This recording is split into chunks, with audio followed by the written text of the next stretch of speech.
तो एक गल हमेशा याद रखो कि जे तुहाडे जीवन च कोई तकलीफ होवे ना, कोई दुख होवे, तो एक गल नोट कर लियो ये कि तुहाडे जीवन च कोई तकलीफ होवे, दुख होवे, तो अपने दुख नूं बार बार याद ना करो, अपनी तकलीफ की बार बार गल ना करो। नहीं तो इत्थे थोड़ा एक्सपेरीमेंट करके देखिए, करिए थोड़ा जिहा एक्सपेरीमेंट। चलो एक्सपेरीमेंट करते हैं।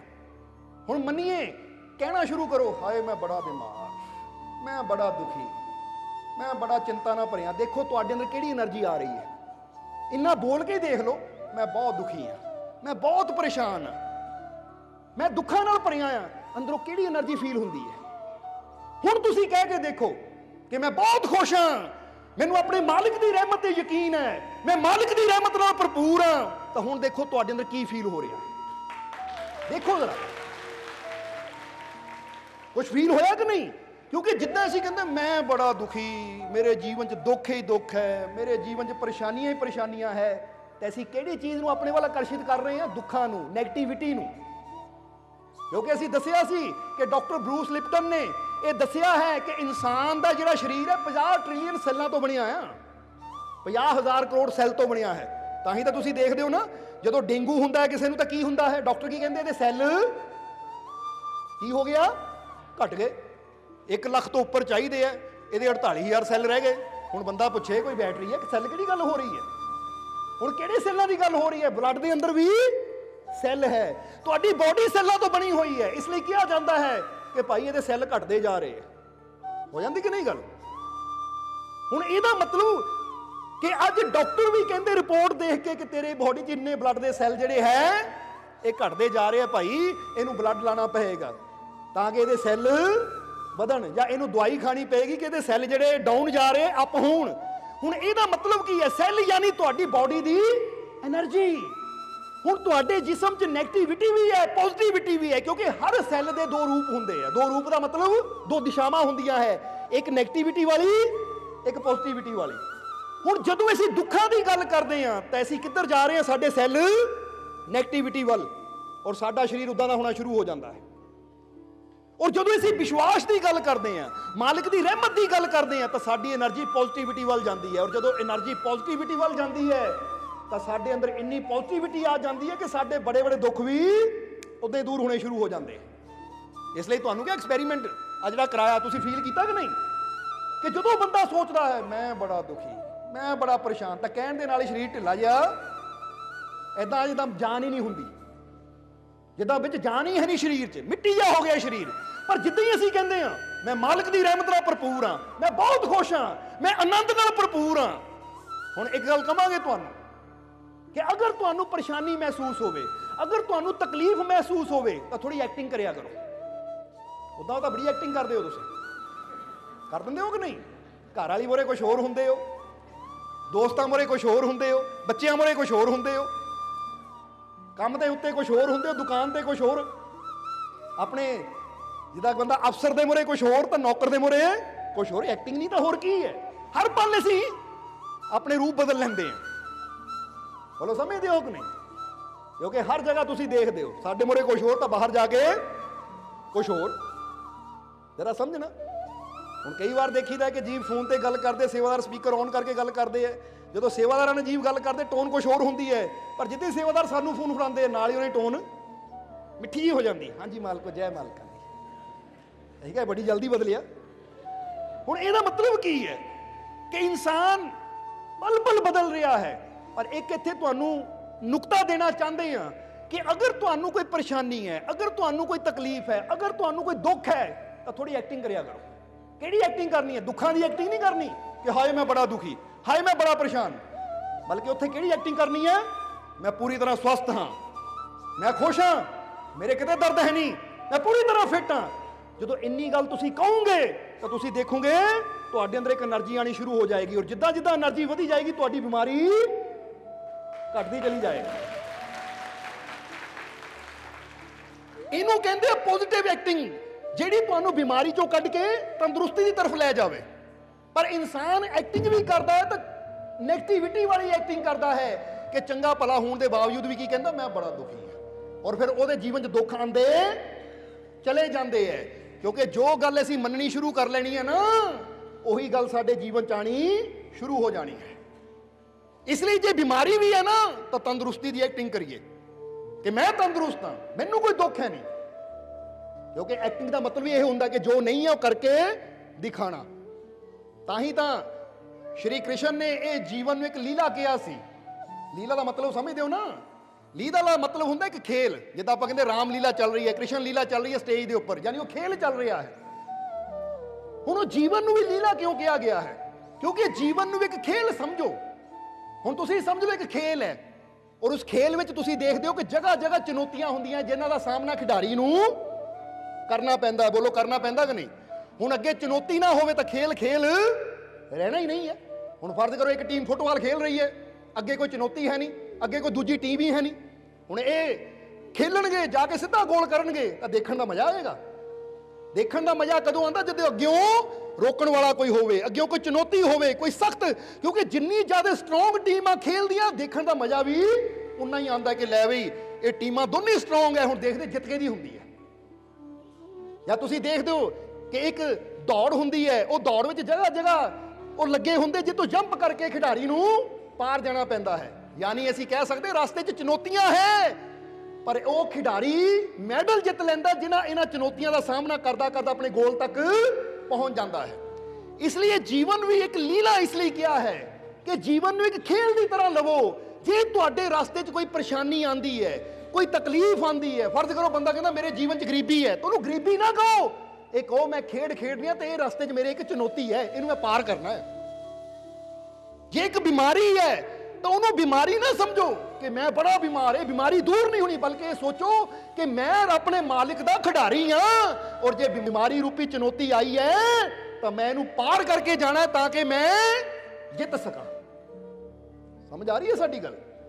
ਜਦੋਂ ਅਸੀਂ ਚੁਣੌਤੀ ਸਮਝਾਂਗੇ, ਫਰਜ਼ ਕਰੋ ਕਿਸੇ ਨੂੰ ਨੌਕਰੀ ਨਹੀਂ ਮਿਲਦੀ ਤਾਂ ਬੰਦਾ ਨਿਰਾਸ਼ ਹੋ ਜਾਂਦਾ, ਹਾਏ ਮੈਂ ਲੱਖ ਹਜ਼ਾਰ ਜਗ੍ਹਾ ਇੰਟਰਵਿਊ ਦਿੱਤੀ, ਲੱਖਾਂ ਹੀ ਜਗ੍ਹਾ ਮੈਂ ਕੋਸ਼ਿਸ਼ ਕੀਤੀ ਪਰ ਮੈਨੂੰ ਕਾਮਯਾਬੀ ਨਹੀਂ ਮਿਲੀ, ਤਾਂ ਹੁਣ ਬੰਦਾ ਨਿਰਾਸ਼ ਹੋ ਕੇ ਬਹਿ ਜਾਂਦਾ ਹੈ। ਤਾਂ ਉੱਥੇ ਬੰਦਾ ਕੀ ਕਵੇ? ਉਹ ਮੈਂ ਖਿਡਾਰੀ ਹਾਂ ਇਹ ਜੀਵਨ ਦਾ, ਔਰ ਇਹ ਇੱਕ ਚੁਣੌਤੀ ਹੈ ਕਿ ਮੈਨੂੰ ਇੱਥੇ ਕੰਮ ਨਹੀਂ ਮਿਲਿਆ, ਇੱਕ ਚੁਣੌਤੀ ਆਈ ਹੈ, ਹੁਣ ਮੈਂ ਦੂਜੀ ਜਗ੍ਹਾ ਪਤਾ ਕਰਨਾ ਹੈ, ਮੈਂ ਕਿਸੇ ਤਰ੍ਹਾਂ ਵੀ ਮਿਹਨਤ ਨਾਲ ਇਹ ਚੁਣੌਤੀ ਨੂੰ ਪਾਰ ਕਰਨਾ ਹੈ। ਕਿਉਂਕਿ ਮਜ਼ਾ ਤਾਂ ਉਦੋਂ ਹੀ ਆਉਂਦਾ ਨਾ। ਹੁਣ ਤੁਸੀਂ ਦੇਖੋ ਕ੍ਰਿਕਟ ਦਾ ਮੈਚ, ਇੱਕ ਪਾਸੇ ਬੈਟਸਮੈਨ ਖੜਾ ਹੁੰਦਾ ਹੈ ਬੈਟ ਲੈ ਕੇ, ਦੂਜੇ ਪਾਸੇ ਬੌਲਰ ਹੁੰਦਾ ਹੈ। ਹੁਣ ਬੌਲਰ ਦੀ ਕੋਸ਼ਿਸ਼ ਹੁੰਦੀ ਹੈ ਬੈਟਸਮੈਨ ਨੂੰ ਆਊਟ ਕਰਨ ਦੀ, ਤਾਂ ਬੈਟਸਮੈਨ ਦੀ ਕੋਸ਼ਿਸ਼ ਹੁੰਦੀ ਹੈ ਉਹ ਬੋਲ ਨੂੰ ਸੀਮਾ ਰੇਖਾ ਤੋਂ ਪਾਰ ਕਰਨ ਦੀ। ਬੌਲਰ ਨੇ ਆਪਣੀ ਕੋਸ਼ਿਸ਼ ਕਰਨੀ ਹੈ ਕਿ ਮੈਂ ਇਹਨੂੰ ਆਊਟ ਕਰਾਂ, ਤਾਂ ਬੈਟਸਮੈਨ ਨੇ ਆਪਣੀ ਕੋਸ਼ਿਸ਼ ਕਰਨੀ ਹੈ ਕਿ ਮੈਂ ਇਹਦੀ ਬਾਲ ਨੂੰ ਬਾਉਂਡਰੀ ਤੋਂ ਪਾਰ ਕਰਕੇ ਸਿਕਸਰ ਮਾਰਾਂ। ਹੁਣ ਜਰਾ ਸਮਝਣਾ, ਜੇ ਹੁਣ ਬੰਦਾ ਕਵੇ ਕਿ ਉਹ ਚੁਣੌਤੀ ਨਾ ਹੋਵੇ ਤਾਂ ਫਿਰ ਉਹ ਕ੍ਰਿਕਟ ਦਾ ਜਾਂ ਮੈਚ ਦਾ ਮਜ਼ਾ ਵੀ ਨਹੀਂ ਆਏਗਾ। ਇਸੇ ਤਰ੍ਹਾਂ ਜ਼ਿੰਦਗੀ ਮਜ਼ੇਦਾਰ ਹੀ ਉਦੋਂ ਹੋ ਜਾਂਦੀ ਹੈ ਜਦੋਂ ਬੰਦਾ ਪਲ ਪਲ ਦੇਖਦਾ, ਅੱਛਾ ਇਹ ਜੀਵਨ ਦੇ ਖੇਲ 'ਚ ਆਹ ਚੁਣੌਤੀਆਂ ਹੈ ਤਾਂ ਕੋਈ ਗੱਲ ਨਹੀਂ, ਮੈਂ ਕੋਈ ਮਾੜਾ ਮੋਟਾ ਖਿਲਾੜੀ ਨਹੀਂ ਆ, ਮੈਂ ਵੀ ਇਦਾਂ ਖੇਲ ਕੇ ਜਾਣਾ ਹੈ ਕਿ ਰੱਬ ਵੀ ਕਵੇ ਆ ਜਾ ਵੇ ਤੂੰ ਤਾਂ ਮੈਨ ਆਫ ਦੀ ਸੀਰੀਜ਼ ਹੈ, ਮੈਨ ਆਫ ਦੀ ਮੈਚ ਹੈ, ਕਿਉਂਕਿ ਤੂੰ ਬੜਾ ਵਧੀਆ ਖੇਲਿਆ, ਤੇਰੇ ਮੋਰੇ ਜਿੰਨੇ ਮਰਜ਼ੀ ਸਖਤ ਹਾਲਾਤ ਆਏ ਪਰ ਤੂੰ ਹਾਰ ਨਹੀਂ ਮੰਨੀ, ਤੂੰ ਹਰ ਹਾਲਾਤ ਨੂੰ ਪਾਰ ਕਰਦਾ ਚਲਾ ਗਿਆ, ਜਿੱਤਦਾ ਚਲਾ ਗਿਆ, ਆ ਜਾ ਤੂੰ ਬੈਸਟ ਹੈ। ਔਰ ਜਿਹੜਾ ਬੈਸਟ ਹੁੰਦਾ ਉਹਨੂੰ ਇਨਾਮ ਵੀ ਉਹਨੂੰ ਹੀ ਮਿਲਦਾ। ਫਿਰ ਹੁਣ ਤੁਸੀਂ ਬੈਸਟ ਖਿਲਾੜੀ ਹੋ ਜਾਂ ਨਹੀਂ? ਔਰ ਅਸੀਂ ਕਈ ਵਾਰ ਇੱਕ ਲਾਈਨ ਕਹੀਦੀ ਹੈ ਕਿ ਇਹ ਜੀਵਨ ਇੱਕ ਲੀਲਾ ਹੈ, ਔਰ ਜੇ ਤੁਹਾਡੇ ਜੀਵਨ 'ਚ ਕੋਈ ਮੁਸ਼ਕਿਲ ਹੈ, ਕੋਈ ਪਰੇਸ਼ਾਨੀ ਹੈ, ਕੋਈ ਤਕਲੀਫ ਹੈ ਤਾਂ ਰੱਬ ਦਾ ਸ਼ੁਕਰ ਕਰੋ। ਕਿਉਂ? ਕਿਉਂਕਿ ਜਿਹੜੇ ਮੁਸ਼ਕਿਲ ਰੋਲ ਹੈ ਨਾ ਉਹ ਬੈਸਟ ਐਕਟਰ ਨੂੰ ਦਿੱਤੇ ਜਾਂਦੇ ਆ। ਜਦੋਂ ਕੋਈ ਔਖਾ ਰੋਲ ਹੋਵੇ, ਹੁਣ ਇੱਕ ਰੋਲ ਹੈ ਇੱਕ ਚਪੜਾਸੀ ਦਾ, ਉਹਨਾਂ ਦਰਵਾਜ਼ੇ ਤੇ ਖੜ ਕੇ ਦਰਵਾਜ਼ਾ ਖੋਲਣਾ, ਦਰਵਾਜ਼ਾ ਬੰਦ ਕਰਨਾ, ਬਸ ਆਹੀ ਰੋਲ ਹੈ, ਤਾਂ ਇਹ ਤਾਂ ਕੋਈ ਵੀ ਕਰ ਸਕਦਾ ਹੈ। ਪਰ ਜਦੋਂ ਕੋਈ ਖਤਰਨਾਕ ਰੋਲ ਹੋਵੇ, ਕੋਈ ਕਠਿਨ ਰੋਲ ਹੋਵੇ ਤਾਂ ਬੰਦਾ ਕਹਿੰਦਾ ਭਾਈ ਇਹ ਕਠਿਨ ਰੋਲ ਹੈ, ਇਹਨੂੰ ਕੋਈ ਮਾੜਾ ਮੋਟਾ ਬੰਦਾ ਨਹੀਂ ਕਰ ਸਕਦਾ, ਕੋਈ ਬੈਸਟ ਐਕਟਰ ਲੱਭੋ ਜਿਹੜਾ ਇਹ ਕਿਰਦਾਰ ਨੂੰ ਕਰ ਸਕੇ। ਜੇ ਤੁਹਾਡੇ ਜੀਵਨ 'ਚ ਕੋਈ ਸੰਕਟ ਹੈ, ਕੋਈ ਪਰੇਸ਼ਾਨੀ ਹੈ ਤਾਂ ਇਹ ਯਾਦ ਰੱਖੋ ਪ੍ਰਮਾਤਮਾ ਨੇ ਤੁਹਾਨੂੰ ਬੈਸਟ ਜਾਣਿਆ ਹੈ, ਤਾਂ ਹੀ ਤੁਹਾਨੂੰ ਇਹ ਖੇਲ 'ਚ ਰੱਖਿਆ ਹੈ। ਹੁਣ ਤੁਸੀਂ ਨਿਰਾਸ਼ ਨਹੀਂ ਹੋਣਾ, ਉਦਾਸ ਨਹੀਂ ਹੋਣਾ, ਡਰਨਾ ਨਹੀਂ ਹੈ, ਬਲਕਿ ਆਪਣੇ ਮਾਲਿਕ ਤੇ ਯਕੀਨ ਰੱਖਣਾ ਹੈ ਕਿ ਜਿਹਨੇ ਮੈਨੂੰ ਇਸ ਮੈਦਾਨ 'ਚ ਭੇਜਿਆ ਹੈ, ਆਪਣੇ ਵਿਸ਼ਵਾਸ ਨਾਲ ਭੇਜਿਆ ਹੈ, ਤਾਂ ਮੈਂ ਵੀ ਉੱਤੇ ਵਿਸ਼ਵਾਸ ਰੱਖਦਾ ਹਾਂ ਕਿ ਰਸਤੇ 'ਚ ਆਉਣ ਵਾਲੀ ਹਰ ਰੁਕਾਵਟ ਨੂੰ ਦੂਰ ਕਰਦਾ ਹੋਇਆ ਮੈਂ ਇਹ ਮੈਚ ਜਿੱਤਣਾ ਜ਼ਰੂਰ ਹੈ, ਮੈਂ ਆਪਣੀ ਮੰਜ਼ਿਲ ਤੇ ਪਹੁੰਚਣਾ ਜ਼ਰੂਰ ਹੈ। ਕਿਉਂਕਿ ਉਹ ਪ੍ਰਮਾਤਮਾ ਕਿਸੇ ਦੇ ਸਾਹਮਣੇ ਵੀ ਉਹਦੀ ਤਾਕਤ ਤੋਂ ਜ਼ਿਆਦਾ ਮੁਸੀਬਤ ਨਹੀਂ ਰੱਖਦਾ। ਇਹ ਗੱਲ ਯਾਦ ਰੱਖਣਾ, ਦਰਦ ਉਨੀ ਕਿ ਇਨਸਾਨ ਨੂੰ ਹੁੰਦੀ ਹੈ ਜਿੰਨੀ ਕੋ ਬਰਦਾਸ਼ਤ ਕਰ ਸਕੇ। ਨਹੀਂ ਤਾਂ ਬੰਦਾ ਕਈ ਵੇਲੇ ਕਹਿੰਦਾ ਦਰਦ ਮੇਰੇ ਤੋਂ ਬਰਦਾਸ਼ਤ ਨਹੀਂ ਹੁੰਦੀ। ਇਹ ਸਿਰਫ ਬੰਦੇ ਦੀ ਸੋਚ ਹੁੰਦੀ ਹੈ ਕਿ ਮੈਂ ਬਰਦਾਸ਼ਤ ਨਹੀਂ ਕਰ ਸਕਦਾ। ਪਰ ਅਗਰ ਇਨਸਾਨ ਸੋਚ ਲਵੇ, ਹੁਣ ਜ਼ਰਾ ਸੋਚੋ, ਇੱਕ ਇਨਸਾਨ ਦੇ ਹੱਥ 'ਚ ਬਰਫ਼ ਰੱਖ ਦਿਓ, ਥੋੜੀ ਦੇਰ ਬਰਫ਼ ਕਹੇਗਾ ਤਾਂ ਉਹ ਕਹਿੰਦਾ ਮੇਰੇ ਤੋਂ ਬਰਦਾਸ਼ਤ ਨਹੀਂ ਹੁੰਦੀ, ਮੈਂ ਇਹਨੂੰ ਜ਼ਿਆਦਾ ਦੇਰ ਪਕੜ ਨਹੀਂ ਸਕਦਾ, ਉਹ ਛੱਡ ਦਿੰਦਾ ਹੈ। ਤਾਂ ਤੁਸੀਂ ਕਈਆਂ ਨੂੰ ਐਸਿਆਂ ਨੂੰ ਵੀ ਦੇਖੋਗੇ ਜਿਨ੍ਹਾਂ ਨੇ ਗਿਨੀਜ਼ ਬੁੱਕ ਵਿੱਚ ਆਪਣੇ ਨਾਮ ਲਿਖਾਏ ਹੋਏ ਹੈ ਕਿ ਉਹ ਨੰਗੇ ਜਿਸਮ ਬਰਫ਼ ਦੇ ਵਿੱਚ ਕਿੰਨੇ ਕਿੰਨੇ ਘੰਟੇ ਬੈਠੇ ਰਹਿੰਦੇ ਹੈ। ਹੁਣ ਕਿੱਥੋਂ ਆਉਂਦੀ ਹੈ ਪਾਵਰ? ਪਾਵਰ ਤਾਂ ਸਭ ਦੇ ਅੰਦਰ ਹੈ, ਪਰ ਜਦੋਂ ਇਨਸਾਨ ਦੀ ਸੋਚ ਛੋਟੀ ਹੁੰਦੀ ਹੈ ਕਿ ਮੈਂ ਨਹੀਂ ਕਰ ਸਕਦਾ, ਤਾਂ ਉਹਦੀ ਸ਼ਕਤੀ ਵੀ ਛੋਟੀ ਹੋ ਜਾਂਦੀ ਹੈ। ਤਾਂ ਜਦੋਂ ਇਨਸਾਨ ਆਪਣੀ ਸੋਚ ਨੂੰ ਬੜਾ ਕਰ ਲੈਂਦਾ ਹੈ ਕਿ ਮੈਂ ਕਰ ਸਕਦਾ ਹਾਂ, ਤਾਂ ਉਹਦੀ ਤਾਕਤ ਵੀ ਬੜੀ ਹੋਣੀ ਸ਼ੁਰੂ ਹੋ ਜਾਂਦੀ ਹੈ। ਇਸ ਲਈ ਤੁਹਾਡੀ ਸੋਚ ਛੋਟੀ ਹੈ ਤਾਂ ਤੁਹਾਡੀ ਸ਼ਕਤੀ ਵੀ ਥੋੜੀ ਹੈ, ਤੁਹਾਡੀ ਸੋਚ ਬੜੀ ਹੈ ਤਾਂ ਤੁਹਾਡੀ ਸ਼ਕਤੀ ਵੀ ਬੜੀ ਹੋਣੀ ਸ਼ੁਰੂ ਹੋ ਜਾਂਦੀ ਹੈ। ਕਿਉਂਕਿ ਜਿੰਨਾ ਹੀ ਇਨਸਾਨ ਦੀ ਸੋਚ ਦਾ ਦਾਇਰਾ ਬੜਾ ਹੁੰਦਾ ਹੈ, ਉਨਾ ਹੀ ਇਨਸਾਨ ਦੇ ਜੀਵਨ 'ਚ ਉਹਦੀ ਸ਼ਕਤੀ ਵੀ ਵੱਧਦੀ ਚਲੀ ਜਾਂਦੀ ਹੈ, ਉਹ ਪ੍ਰਭੂ ਦੀ ਕਿਰਪਾ, ਉਹਦੀ ਰਹਿਮਤ ਵੀ ਵੱਧਦੀ ਚਲੀ ਜਾਂਦੀ ਹੈ। ਇਸ ਲਈ ਆਪਣੀ ਸੋਚ ਦੇ ਦਾਇਰੇ ਨੂੰ ਛੋਟਾ ਨਾ ਰੱਖੋ ਕਿ ਆਹ ਦੁੱਖ ਬਹੁਤ ਬੜਾ ਹੈ, ਮੈਂ ਇਹ ਦੁੱਖ ਨਹੀਂ ਚੱਲ ਸਕਦਾ। ਅਸੀਂ ਫਿਰ ਕਵਾਂਗੇ ਕਿ ਦੁੱਖ ਨੂੰ ਬੜਾ ਨਾ ਸਮਝੋ, ਬਲਕਿ ਆਪਣੀ ਸੋਚ ਦੇ ਦਾਇਰੇ ਨੂੰ ਬੜਾ ਬਣਾਓ ਕਿ ਇਹ ਦੁੱਖ ਬਹੁਤ ਛੋਟਾ ਹੈ ਤਾਂ ਮੇਰੇ ਮਾਲਿਕ ਦੀ ਰਹਿਮਤ ਬਹੁਤ ਬੜੀ ਹੈ। ਅਗਰ ਮੇਰਾ ਮਾਲਿਕ ਮੇਰੇ ਨਾਲ ਹੈ, ਅਗਰ ਮੇਰਾ ਮਾਲਿਕ ਮੇਰੇ ਨਾਲ ਹੈ ਤਾਂ ਦੁੱਖ ਮੇਰਾ ਕੁਝ ਵੀ ਵਿਗਾੜ ਨਹੀਂ ਸਕਦਾ। ਜਦੋਂ ਇਹ ਗੱਲ ਹੋ ਜਾਂਦੀ ਹੈ ਤਾਂ ਫਿਰ ਇਨਸਾਨ ਦੀ ਸੋਚ ਦਾ ਦਾਇਰਾ ਵੱਧ ਗਿਆ। ਔਰ ਕਿਹਦੇ ਨਾਲ ਸੋਚ ਜੁੜ ਗਈ? ਉਹ ਮਾਲਿਕ ਦੀ ਰਹਿਮਤ ਨਾਲ। ਔਰ ਜਦੋਂ ਉਹਦੀ ਰਹਿਮਤ ਨਾਲ ਸੋਚ ਜੁੜ ਗਈ ਤਾਂ ਫਿਰ ਨਾ ਉਹਦੀਆਂ ਰਹਿਮਤਾਂ ਦਾ ਕੋਈ ਅੰਤ ਹੈ, ਨਾ ਉਹਦੀਆਂ ਬਖਸ਼ਿਸ਼ਾਂ ਦਾ ਕੋਈ ਅੰਤ ਹੈ। ਤਾਂ ਫਿਰ ਤੁਹਾਡੀ ਸੋਚ ਵੀ ਬੇਅੰਤ ਨਾਲ ਜੁੜ ਕੇ ਬੇਅੰਤ ਹੋ ਜਾਂਦੀ ਹੈ। ਸਮਝ ਆ ਰਹੀ ਹੈ ਨਾ? ਇਸ ਲਈ ਆਪਣੀ ਸੋਚ ਦੇ ਦਾਇਰੇ ਨੂੰ ਵਧਾਉਣਾ ਹੈ। ਕਿਉਂਕਿ ਇੱਥੇ ਇੱਕ ਛੋਟੀ ਜਿਹੀ ਕਹਾਣੀ ਦੱਸਾਂਗੇ ਕਿ ਕੂਏ ਦੇ ਵਿੱਚ ਦੋ ਮੇਂਢਕ ਸੀ। ਇੱਕ ਕੂਏ ਦੇ ਵਿੱਚ ਦੋ ਮੇਂਢਕ ਸੀ, ਦੋਨਾਂ ਨੇ ਗੱਲ ਕਰਨੀ ਕਿ ਕੂਏ ਤੋਂ ਬਾਹਰ ਦੁਨੀਆ ਕੈਸੀ ਹੋਏਗੀ। ਤਾਂ ਇੱਕ ਮੇਂਢਕ ਨੇ ਕਹਿਣਾ, ਜਿਹਦਾ ਨਾਮ ਸੀ ਦੁਖੀ ਰਾਮ, ਕਿਉਂਕਿ ਨਾਮ ਰੱਖੋ ਤਾਂ ਥੋੜਾ ਸੋਹਣਾ ਲੱਗਦਾ ਹੈ। ਇੱਕ ਮੇਂਢਕ ਸੀ ਜਿਹਦਾ ਨਾਮ ਸੀ ਦੁਖੀ ਰਾਮ, ਔਰ ਦੂਜਾ ਮੇਂਢਕ ਸੀ ਜਿਹਦਾ ਨਾਮ ਸੀ, ਦੱਸ ਦਿਓ ਕੀ ਸੀ? ਸੁਖੀ ਰਾਮ। ਦੇਖਿਆ, ਕਹਾਣੀ ਦਾ ਮਤਲਬ ਇਹ ਤੁਹਾਨੂੰ ਵੀ ਪਤਾ ਲੱਗ ਗਿਆ। ਹੁਣ ਇਹ ਦੋ ਮੇਂਢਕ ਹੈ, ਇੱਕ ਹਰ ਵੇਲੇ ਰੋਣ ਦੀ ਗੱਲ ਕਰਦਾ ਹੈ ਔਰ ਇੱਕ ਹਰ ਵੇਲੇ ਹਸੀ ਦੀ, ਖੁਸ਼ੀ ਦੀ ਗੱਲ ਕਰਦਾ ਹੈ। ਹੁਣ ਜਦੋਂ ਦੋਨੇ ਹੀ ਕੂਏ 'ਚ ਰਹਿੰਦੇ ਹੈ ਤਾਂ ਜਿਹੜਾ ਸੁਖੀ ਰਾਮ ਮੇਂਢਕ ਹੈ ਉਹਨੇ ਦੁਖੀ ਰਾਮ ਨੂੰ ਕਹਿਣਾ, ਯਾਰ ਇਹ ਕੂਏ 'ਚੋਂ ਬਾਹਰ ਉਹ ਦੇਖ ਆਕਾਸ਼, ਲੱਗਦਾ ਹੈ ਕੂਏ ਤੋਂ ਬਾਹਰ ਬਹੁਤ ਕੁਛ ਹੈ ਦੇਖਣ ਵਾਲਾ, ਬਹੁਤ ਕੁਛ ਹੈ ਦੇਖਣ ਵਾਲਾ, ਔਰ ਕਿਸੇ ਦਿਨ ਮੈਂ ਜਾ ਕੇ ਦੇਖਣਾ ਬਾਹਰ ਹੈ ਕੀ। ਤਾਂ ਦੁਖੀ ਰਾਮ ਨੇ ਕੀ ਕਹਿਣਾ, ਉਹ ਛੱਡ, ਹੈ ਨਹੀਂ ਕੁਛ ਵੀ, ਸਭ ਕੁਝ ਇੱਥੇ ਹੀ ਹੈ। ਆ ਕੂਆ ਹੀ ਸਾਡੀ ਜ਼ਿੰਦਗੀ ਹੈ, ਇੱਥੇ ਹੀ ਮੇਰੇ ਬਾਪ ਦਾਦਾ ਜਨਮ ਲਿਆ, ਇੱਥੇ ਹੀ ਮਰ ਗਏ ਤਾਂ ਮੈਂ ਵੀ ਇੱਥੇ ਹੀ ਜੰਮਣਾ, ਇੱਥੇ ਹੀ ਮਰਨਾ, ਇਹ ਤੋਂ ਬਾਹਰ ਕੁਝ ਹੈ ਹੀ ਨਹੀਂ। ਇਸ ਲਈ ਉਹਨਾਂ ਹਮੇਸ਼ਾ ਇੱਕੋ ਹੀ ਗੱਲ ਕਹਿਣੀ, ਆਹੀ ਹੈ ਸਭ ਕੁਝ, ਬਾਹਰ ਕੁਝ ਵੀ ਹੈ ਨਹੀਂ। ਪਰ ਜਦੋਂ ਸੁਖੀ ਰਾਮ ਨੇ ਦੇਖਣਾ ਬਾਹਰੋਂ ਚਿੜੀਆਂ ਨੂੰ ਉੜਦਿਆਂ, ਕਿਉਂਕਿ ਕੂਏ 'ਚੋਂ ਨਜ਼ਰ ਤਾਂ ਆਉਂਦਾ ਹੀ ਹੈ, ਆਕਾਸ਼ ਦੇ ਤਾਰੇ ਦੇਖਣੇ ਰਾਤ ਨੂੰ, ਫਿਰ ਕਈ ਪੰਛੀ ਉੜਦੇ ਦੇਖਣੇ, ਤਾਂ ਉਹਨਾਂ ਕਹਿਣਾ ਜੇ ਇਹ ਪੰਛੀ ਉੜ ਰਹੇ ਹੈ, ਇੰਨੇ ਆਕਾਸ਼ ਦੇ ਵਿੱਚ ਤਾਰੇ ਚਮਕ ਰਹੇ ਹੈ, ਤੇ ਇਹਦਾ ਮਤਲਬ ਬਾਹਰ ਕੋਈ ਬਹੁਤ ਬੜੀ ਦੁਨੀਆ ਹੈ। ਹੁਣ ਸੁਖੀ ਰਾਮ ਦੀ ਸੋਚ ਬੜੀ ਸੀ। ਹੁਣ ਜਦੋਂ ਸੋਚ ਬੜੀ ਆਈ ਤਾਂ ਸੁਖੀ ਰਾਮ ਨੇ ਸੋਚਿਆ ਕਿ ਮੈਂ ਕੁਝ ਵੀ ਕਰਕੇ ਕੂਏ 'ਚੋਂ ਬਾਹਰ ਜਾਣਾ ਜ਼ਰੂਰ ਹੈ। ਉਹਨਾਂ ਰਸਤੇ ਲੱਭਣੇ ਸ਼ੁਰੂ ਕਰਤੇ, ਮੈਂ ਕਿੱਦਾਂ ਕੂਏ ਤੋਂ ਬਾਹਰ ਜਾ ਸਕਦਾ ਹਾਂ। ਹੁਣ ਦੇਖਿਆ ਕੂਏ 'ਚ ਇੱਟਾਂ ਲੱਗੀਆਂ ਹੈ, ਕਈ ਇੱਟਾਂ ਥੋੜੀਆਂ ਬਾਹਰ ਨੂੰ ਹੈ, ਤਾਂ ਹੁਣ ਸੁਖੀ ਰਾਮ ਨੇ ਹੌਲੀ ਹੌਲੀ ਜੰਪ ਕਰਕੇ ਇੱਟਾਂ ਦੇ ਸਹਾਰੇ ਬਾਹਰ ਜਾਣ ਦੀ ਕੋਸ਼ਿਸ਼ ਕਰਨੀ, ਪਰ ਕਈ ਵਾਰ ਉਹਨਾਂ ਥੱਲੇ ਗਿਰ ਜਾਣਾ। ਤਾਂ ਦੁਖੀ ਰਾਮ ਨੇ ਕਹਿਣਾ, ਤੈਨੂੰ ਕਿੰਨੀ ਵਾਰ ਕਿਹਾ, ਉਹ ਬਾਹਰ ਕੁਝ ਵੀ ਹੈ ਨਹੀਂ, ਦੇਖ ਕਿੰਨੀ ਵਾਰ ਤੂੰ ਕੋਸ਼ਿਸ਼ ਕੀਤੀ, ਕਿੰਨੀ ਵਾਰ ਥੱਲੇ ਗਿਰਿਆ, ਛੱਡ ਕੋਸ਼ਿਸ਼। ਆਰਾਮ ਨਾਲ ਜੀ, ਸਾਡੇ ਬਾਪ ਦਾਦਾ ਵੀ ਤਾਂ ਇੱਥੇ ਸੀ, ਜਦ ਉਹ ਆਪਣੀ ਜ਼ਿੰਦਗੀ ਇੱਥੇ ਜੀ ਸਕਦੇ ਦਾਇਰੇ ਦੇ ਅੰਦਰ, ਤਾਂ ਅਸੀਂ ਕਿਉਂ ਨਹੀਂ? ਪਰ ਸੁਖੀ ਰਾਮ ਨੇ ਕਹਿਣਾ, ਨਹੀਂ, ਮੈਂ ਬਾਹਰਲੀ ਦੁਨੀਆ ਦੇਖਣੀ ਹੈ, ਮੈਂ ਬਾਹਰ ਜਾਣਾ ਹੀ ਜਾਣਾ ਹੈ, ਚਾਹੇ ਮੇਰੀ ਕੋਸ਼ਿਸ਼ ਕਰਦੇ ਜਾਨ ਵੀ ਚਲੀ ਜਾਵੇ, ਪਰ ਮੈਂ ਕੋਸ਼ਿਸ਼ ਕਰਨੀ ਬੰਦ ਨਹੀਂ ਕਰਨੀ, ਮੈਂ ਦੇਖਣਾ ਹੈ। ਕਹਿੰਦੇ ਉਹਨਾਂ ਆਪਣੀ ਕੋਸ਼ਿਸ਼ ਜਾਰੀ ਰੱਖੀ। ਦੁਖੀ ਰਾਮ ਨੇ ਬਥੇਰਾ ਕਹਿਣਾ, ਉਹ ਛੱਡ ਦੇ, ਨਾ ਕਰ ਨਾ ਕਰ, ਪਰ ਸੁਖੀ ਰਾਮ ਨੇ ਸੋਚ ਲਿਆ ਸੀ ਕਿ ਮੈਂ ਇਸ ਕੂਏ ਤੋਂ ਬਾਹਰ ਜਾਣਾ ਹੈ, ਦੇਖਣਾ ਹੈ ਬਾਹਰਲਾ ਸੰਸਾਰ। ਹੁਣ ਜਦੋਂ ਇਨਸਾਨ ਕੋਸ਼ਿਸ਼ ਕਰਦਾ ਚਲਾ ਜਾਂਦਾ ਹੈ ਤਾਂ ਕੋਸ਼ਿਸ਼ ਕਰਦਿਆਂ ਕਰਦਿਆਂ ਉਹਨੂੰ ਇੱਕ ਦਿਨ ਕਾਮਯਾਬੀ ਵੀ ਜ਼ਰੂਰ ਮਿਲਦੀ ਹੈ। ਕਹਿੰਦੇ ਨੇ ਐਡੀਸਨ ਨੇ ਕੋਸ਼ਿਸ਼ ਜਾਰੀ ਰੱਖੀ ਬੱਲਬ ਦੀ ਖੋਜ ਵਿੱਚ, ਬੇਸ਼ੱਕ ਹਜ਼ਾਰਾਂ ਵਾਰ ਉਹ ਫੇਲ ਹੋਇਆ, ਪਰ ਇੱਕ ਵਕਤ ਐਸਾ ਆ ਗਿਆ ਜਦੋਂ ਉਹਨੂੰ ਆਪਣੀ ਕੋਸ਼ਿਸ਼ ਵਿੱਚ ਕਾਮਯਾਬੀ ਮਿਲੀ। यही तो होती है कि कोशिश करने वालों की कभी हार नहीं होती। ਜਿਹੜੇ ਇਨਸਾਨ ਕੋਸ਼ਿਸ਼ ਕਰਦੇ ਚਲੇ ਜਾਂਦੇ ਐ ਫਿਰ ਉਹਨਾਂ ਨੂੰ ਇੱਕ ਦਿਨ ਕਾਮਯਾਬੀ ਵੀ ਜ਼ਰੂਰ ਮਿਲਦੀ ਹੈ। ਆਖਰ ਇੱਕ ਦਿਨ ਆ ਗਿਆ ਜਦੋਂ ਸੁਖੀ ਰਾਮ ਕੋਸ਼ਿਸ਼ ਕਰਦਾ ਕਰਦਾ ਉਹ ਮੇਂਢਕ ਇੱਕ ਜੰਪ ਮਾਰਿਆ ਔਰ ਕੂਏ ਦੇ ਮੰਡੇਰ ਤੇ ਪਹੁੰਚ ਗਿਆ। ਜਦੋਂ ਕੂਏ ਦੀ ਮੰਡੇਰ ਤੇ ਜਾ ਕੇ ਬਾਹਰ ਦੇਖਿਆ, ਦੇਖ ਕੇ ਹੈਰਾਨ ਰਹਿ ਗਿਆ। ਬਾਹਰ ਪੇੜ ਪੌਦੇ, ਖੁੱਲਾ ਆਕਾਸ਼, ਦੂਰ ਦੂਰ ਤੱਕ ਸੰਸਾਰ ਫੈਲਿਆ ਹੋਇਆ, ਬੜਾ ਆਨੰਦਿਤ ਹੋਇਆ। ਉਹਨੇ ਕਿਹਾ, ਉਹ ਦੁਖੀ ਰਾਮ, ਉਹ ਦੇਖ ਬਾਹਰ ਕਿੱਦਾਂ ਦਾ ਨਜ਼ਾਰਾ ਹੈ, ਆ ਜਾ ਤੂੰ ਵੀ। ਦੁਖੀ ਰਾਮ ਕਹਿੰਦਾ, ਐਵੇਂ ਨਾ ਮਾਰ, ਹੈ ਨਹੀਂ ਬਾਹਰ ਕੁਛ ਵੀ, ਬਾਹਰ ਹੈ ਨਹੀਂ ਕੁਛ ਵੀ, ਐਵੇਂ ਝੂਠੀਆਂ ਗੱਲਾਂ ਨਾ ਸੁਣਾ ਕੇ ਬਾਹਰ ਬਹੁਤ ਬੜਾ ਹੈ, ਇਹ ਸਭ ਕੁਝ ਇੱਥੇ ਹੀ ਹੈ। ਸੁਖੀ ਰਾਮ ਕਹਿੰਦਾ, ਤੂੰ ਨਹੀਂ ਮੰਨਣਾ ਤਾਂ ਨਾ ਮੰਨ ਭਾਈ, ਪਰ ਮੈਂ ਤਾਂ ਦੇਖ ਰਿਹਾ ਹਾਂ, ਇਸ ਲਈ ਮੈਂ ਚੱਲਾਂ ਹੁਣ, ਕਿਉਂਕਿ ਸਾਹਮਣੇ ਹੀ ਸਾਗਰ ਸੀ। ਉਹ ਸਾਗਰ ਦੀ ਤਰਫ ਫੁਦਕਦਾ ਫੁਦਕਦਾ ਚਲਾ ਗਿਆ। ਹੁਣ ਇਹ ਮੇਂਢਕਾਂ ਦੀ ਕਹਾਣੀ ਅਸੀਂ ਕਿਉਂ ਤੁਹਾਨੂੰ ਸੁਣਾਈ ਹੈ ਤਾਂ ਛੋਟੀ ਜਿਹੀ ਕਹਾਣੀ, ਪਰ ਜੇ ਸਿੱਖਿਆ ਕੀ ਹੈ ਕਿ ਅੱਜ ਇਨਸਾਨ ਵੀ ਆਪਣੀ ਸੋਚ ਦੇ ਕੂਏ ਵਿੱਚ ਹੀ ਬੈਠਾ ਹੋਇਆ ਹੈ ਕਿ ਮੇਰੇ ਬਾਪ ਦਾਦਾ ਇਦਾਂ ਸੋਚਦੇ ਆ ਗਏ, ਮੇਰੇ ਪੜਦਾਦਾ ਇਦਾਂ ਸੋਚਦੇ ਆ ਗਏ, ਤਾਂ ਅੱਜ ਮੈਂ ਵੀ ਉਹਨਾਂ ਕੀ ਸੋਚਣਾ ਹੈ। ਬੋਲੋ, ਸਮਝਦੇ ਹੋ ਕਿ ਨਹੀਂ? ਸੋ ਇੱਥੇ ਕੀ ਦੱਸਣਾ ਚਾਹੁੰਦੇ ਕਿ ਕਈਆਂ ਦੀ ਸੋਚ ਉਹ ਮੇਂਢਕ ਦੀ ਤਰ੍ਹਾਂ ਹੁੰਦੀ, ਦੁਖੀ ਰਾਮ ਮੇਂਢਕ ਦੀ ਤਰ੍ਹਾਂ, ਕਿ ਉਹ ਆਪਣੇ ਦਾਇਰੇ ਤੋਂ ਬਾਅਦ ਨਿਕਲ ਕੇ ਕਦੀ ਬਾਹਰ ਨਿਕਲ ਕੇ ਸੋਚਦੇ ਹੀ ਨਹੀਂ ਹੈ, ਉਹ ਉੱਥੇ ਹੀ ਆਪਣੀ ਜ਼ਿੰਦਗੀ ਗੁਜ਼ਾਰ ਦਿੰਦੇ ਹੈ। ਤਾਂ ਕਈ ਸੁਖੀ ਰਾਮ ਦੀ ਤਰ੍ਹਾਂ ਹੁੰਦੇ, ਆਪਣੀ ਸੋਚ ਦੇ ਦਾਇਰੇ ਨੂੰ ਬੜਾ ਕਰਦੇ ਕਿ ਮੈਂ ਤਾਂ ਬਾਹਰ ਜਾ ਕੇ ਦੇਖਣਾ ਕਿ ਬਾਹਰ ਕੀ ਆਨੰਦ ਹੈ। ਇਸ ਲਈ ਇਹ ਯਾਦ ਰੱਖੋ ਕਿ ਜਦੋਂ ਪ੍ਰਮਾਤਮਾ ਦੀ ਰਹਿਮਤ ਦੀ ਗੱਲ ਆਉਂਦੀ ਹੈ, ਪ੍ਰਮਾਤਮਾ ਦੀ ਬਖਸ਼ਿਸ਼ ਦੀ ਗੱਲ ਆਉਂਦੀ, ਤਾਂ ਉੱਥੇ ਸਾਨੂੰ ਆਪਣੀ ਸੋਚ ਨੂੰ ਬੜਾ ਕਰਨਾ ਪੈਂਦਾ ਹੈ।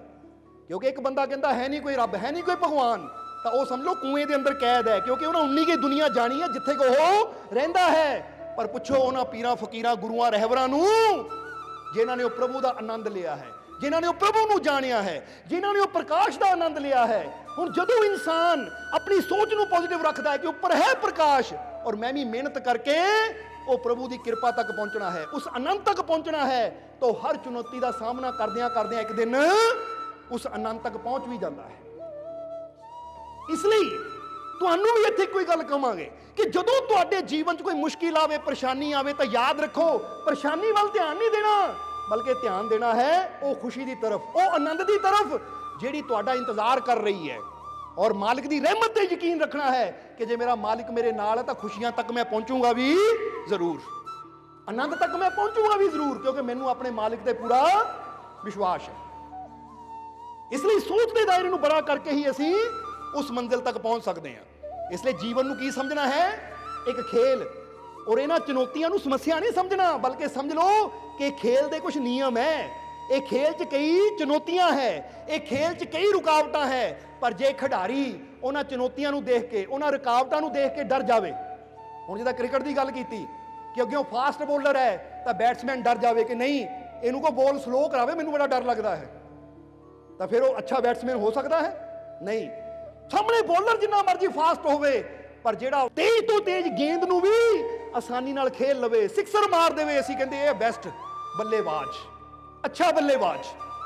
ਇਸੇ ਤਰ੍ਹਾਂ ਜੇ ਤੁਹਾਡੀ ਤਰਫ ਕੋਈ ਮੁਸ਼ਕਿਲ ਆਂਦੀ ਹੈ, ਪਰੇਸ਼ਾਨੀ ਆਂਦੀ, ਤੁਸੀਂ ਬੈਸਟ ਬਣਨਾ ਹੈ, ਕਿਉਂਕਿ ਤੁਹਾਡੇ ਹੱਥ ਜਿੱਦਾਂ ਉਸ ਬੈਟਸਮੈਨ ਦੇ ਹੱਥ ਵਿੱਚ ਲੱਕੜ ਦਾ ਬੱਲਾ ਹੈ, ਤਾਂ ਤੁਸੀਂ ਰੱਖਣਾ ਹੈ ਕਿ ਮੇਰੇ ਹੱਥ 'ਚ ਵਿਸ਼ਵਾਸ ਦਾ ਬੱਲਾ ਹੈ, ਆਪਣੇ ਮਾਲਿਕ ਦੇ ਵਿਸ਼ਵਾਸ ਦਾ ਬੱਲਾ ਹੈ। ਜੇ ਦੁੱਖਾਂ ਦੀ ਗੇਂਦ ਮੇਰੀ ਤਰਫ ਆਈ ਹੈ, ਇਹ ਪਰੇਸ਼ਾਨੀਆਂ ਦੀ ਗੇਂਦ ਮੇਰੀ ਤਰਫ ਆ ਰਹੀ ਹੈ, ਤੇ ਇਦਾਂ ਦਾ ਸ਼ਾਟ ਮਾਰਨਾ ਕਿ ਪਰੇਸ਼ਾਨੀਆਂ ਬਾਉਂਡਰੀ ਤੋਂ ਬਾਹਰ ਗਿਰਨਗੀਆਂ ਔਰ ਮੈਂ ਜਿੱਤ ਜਾਣਾ ਹੈ। ਇਸ ਲਈ ਆਪਣੇ ਜੀਵਨ ਦੇ ਅੱਛੇ ਖਿਡਾਰੀ ਬਣੋ ਕਿ ਹਰ ਚੁਣੌਤੀ ਨੂੰ ਅਸੀਂ ਪਾਰ ਕਰਨ ਨੂੰ ਤਿਆਰ ਹਾਂ, ਕਿਉਂਕਿ ਸ਼ਕਤੀ ਤੇ ਵਿਸ਼ਵਾਸ ਹੈ। ਕਿਹੜੀ ਸ਼ਕਤੀ ਤੇ? ਆਪਣੇ ਮਾਲਿਕ ਦੀ ਸ਼ਕਤੀ ਤੇ, ਕਿਉਂਕਿ ਜਦੋਂ ਅਸੀਂ ਉਹਦੇ ਨਾਲ ਜੁੜ ਜਾਂਦੇ ਹਾਂ ਫਿਰ ਅਸੀਂ ਇਕੱਲੇ ਨਹੀਂ ਰਹਿ ਜਾਂਦੇ, ਫਿਰ ਸਾਨੂੰ ਉਹ ਪਰਮ ਸ਼ਕਤੀ ਦਾ ਸਾਥ ਮਿਲ ਜਾਂਦਾ ਹੈ। ਔਰ ਜਿੱਦਾਂ ਦੱਸਿਆ ਕਿ ਜਦ ਤੱਕ ਪਾਣੀ ਪਿਆਲੇ 'ਚ ਹੈ ਉਹ ਕੁਝ ਨਹੀਂ ਕਰ ਸਕਦਾ, ਪਰ ਜਦੋਂ ਉਹ ਪਾਣੀ ਸਮੁੰਦਰ 'ਚ ਮਿਲ ਕੇ ਸਮੁੰਦਰ ਹੋ ਗਿਆ ਤਾਂ ਫਿਰ ਜੋ ਮਰਜ਼ੀ ਕਰਾ ਲਓ। ਫਿਰ ਬੜੇ ਬੜੇ ਪਹਾੜ, ਬੜੇ ਬੜੇ ਪੇੜ ਪੌਦੇ ਵੀ ਜਦੋਂ ਸੁਨਾਮੀ ਆਉਂਦੀ ਹੈ ਤਾਂ ਬੜੇ ਬੜੇ ਸ਼ਹਿਰ ਵੀ ਆਪਣੇ ਬਹਾ ਕੇ ਲੈ ਜਾਂਦੀ ਹੈ। ਇਸੇ ਤਰ੍ਹਾਂ ਯਾਦ ਰੱਖੋ ਕਿ ਜਦ ਤੱਕ ਮੈਂ ਕਤਰਾ ਹਾਂ ਮੈਂ ਕੁਝ ਨਹੀਂ ਕਰ ਸਕਦਾ, ਪਰ ਜਦੋਂ ਇਹ ਕਤਰਾ ਉਹ ਰਹਿਮਤ ਦੇ ਸਮੁੰਦਰ 'ਚ ਲੀਨ ਹੋ ਗਿਆ ਤਾਂ ਫਿਰ ਮੈਂ ਨਾਮੁਮਕਿਨ ਨੂੰ ਵੀ ਮੁਮਕਿਨ ਕਰ ਸਕਦਾ ਹਾਂ, ਅਸੰਭਵ ਨੂੰ ਵੀ ਸੰਭਵ ਕਰ ਸਕਦਾ ਹਾਂ, ਕਿਉਂਕਿ ਹੁਣ ਮੈਂ ਇਕੱਲਾ ਨਹੀਂ ਹਾਂ, ਆਪਣੇ ਮਾਲਿਕ ਨਾਲ ਜੁੜ ਕੇ, ਉਹਦੀ ਰਹਿਮਤ ਨਾਲ ਜੁੜ ਕੇ ਹੁਣ ਉਹਦੀ ਰਹਿਮਤ ਦਾ ਹੀ ਰੂਪ ਮੈਂ ਹੋ ਗਿਆ। ਇਸ ਲਈ ਉਹਦੀ ਰਹਿਮਤ ਨੂੰ ਆਪਣੇ ਅੰਦਰ ਮਹਿਸੂਸ ਕਰੋ, ਆਪਣੇ ਰੋਮ ਰੋਮ 'ਚ ਉਹਦੀ ਬਖਸ਼ਿਸ਼ ਨੂੰ ਮਹਿਸੂਸ ਕਰੋ। ਤਾਂ ਹੀ ਤੇ ਅਸੀਂ ਕਹਿੰਦੇ ਹਾਂ ਸਤਸੰਗ 'ਚ ਬੈਠੋ, ਸਤਸੰਗ ਵਿੱਚ ਆਓ, ਸਿਮਰਨ ਨਾਲ ਜੁੜੋ, ਤਾਂ ਕਿ ਤੁਹਾਡੇ ਅੰਦਰ ਜਿਹੜੀ ਉਹ ਸ਼ਕਤੀ ਹੈ ਤੁਸੀਂ ਉਸ ਸ਼ਕਤੀ ਨੂੰ ਜਾਣ ਸਕੋ, ਤੁਸੀਂ ਉਸ ਸ਼ਕਤੀ ਨੂੰ ਪਹਿਚਾਨ ਸਕੋ। सब्सक्राइब कीजिए सर्व संध्या दरबार के ऑफिशियल यूट्यूब चैनल को मालिक जी के सत्संग की वीडियो सबसे पहले अपने मोबाइल आईपैड पर देखने के लिए सब्सक्राइब बटन दबाते समय बेल आइकन प्रेस करें और साथ में ऑल नोटिफिकेशन को भी ऑन करें। जय माता दी।